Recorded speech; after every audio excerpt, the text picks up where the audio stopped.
Just like every other vehicle, your CNG vehicle needs regular service and maintenance. Our goal is to give you as much information as possible so that you're comfortable performing maintenance on your own CNG vehicle.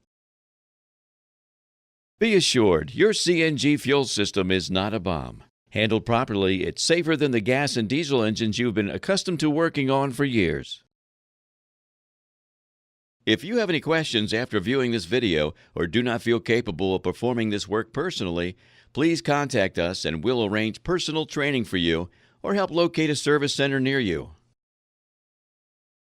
CNG fuel systems should be inspected on a regular basis, every 3 years, 36,000 miles, or after an accident. These inspections should be performed by trained individuals just like other inspections, such as DOT and SMOG checks. Contact us for assistance in locating a certified inspector near you. Before beginning, remember safety first for yourself and others around you. Work in a well-ventilated area. Never allow open flames near or around the CNG fuel system, especially above you, since CNG rises.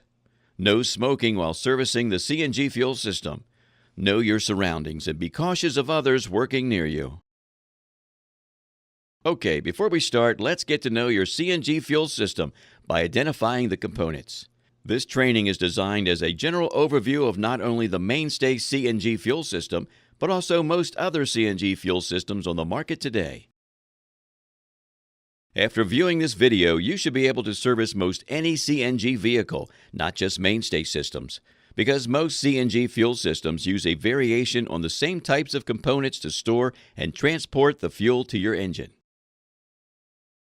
Just like any other fuel storage container, the CNG fuel cylinder can only be used to store CNG. Every cylinder has either a manual valve or a manual valve with an integrated solenoid so that the fuel can be isolated in the cylinder if necessary. The quarter turn valve is also known as the emergency shutoff valve. If there is a problem with anything, such as a fire downstream of the cylinders, this valve cuts off the fuel supply quickly. The coalescing filter or high-pressure filter is in fact the first line of defense for all other components, including the engine. Natural gas comes out of the ground and through some kind of fueling station that will filter and dry the fuel. But these stations do not always catch everything. In some instances, the station itself might let some compressor oil through and into the fuel supply. The high-pressure filter stops contaminants in their tracks before they reach the system's critical components. The solenoid valve acts like a fuel pump when the ignition switch is activated. The solenoid opens and releases fuel to the engine. The regulator reduces the high fuel pressure as it leaves the cylinder to a lower pressure so the engine can handle it. Without the lower pressure, some parts could be overpressurized and destroyed. The regulator also has engine coolant running through it to warm the fuel and keep it moving so it doesn't freeze and block the fuel supply to the engine. The pressure transducer acts as a fuel sending unit. This causes the fuel gauge to operate properly. Finally, the last line of defense for the engine is the low pressure filter. Some vehicles may have 2 of these, depending on the size of the engine. Now that we know all the components, we're ready to begin. Make sure you have all the necessary tools needed and parts that will be replaced.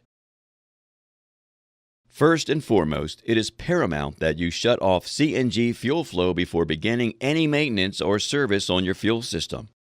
Close the manual shutoff valves on all of the CNG cylinders. Start the vehicle and let it idle in a well-ventilated area until the engine shuts off. When the engine dies, be sure to crank the engine again to confirm that it will not start. Next, check the high and low pressure gauges on the face panel of the Fuel Management Module, or fill box. Confirm that both gauges are reading 0. If they do not read 0, repeat the first steps again. Remember, if you're having problems, please give us a call. Make the call to be safe. Don't be sorry. Once you have determined that there is no pressure in the system, both high and low gauges read 0.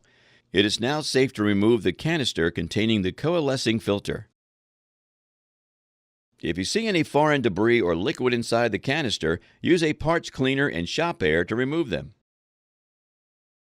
Remove and replace all the O-rings with new ones using a very light film of silicone lube. Follow the manufacturer's instructions from the new filter to reinstall it, and be sure to follow the correct torque levels set by the manufacturer. Now move on to the low pressure filter. Remove and replace it following the manufacturer's instructions. Before proceeding, it's important to confirm that there are no leaks. Go to the easiest tank to reach and slowly open the manual valve so that the system is pressurized. Now close it back off and perform a leak check.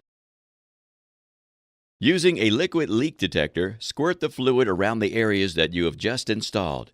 If you notice any bubbles, there's a leak. Stop. Be sure to drain the fuel pressure again before attempting to repair the leak.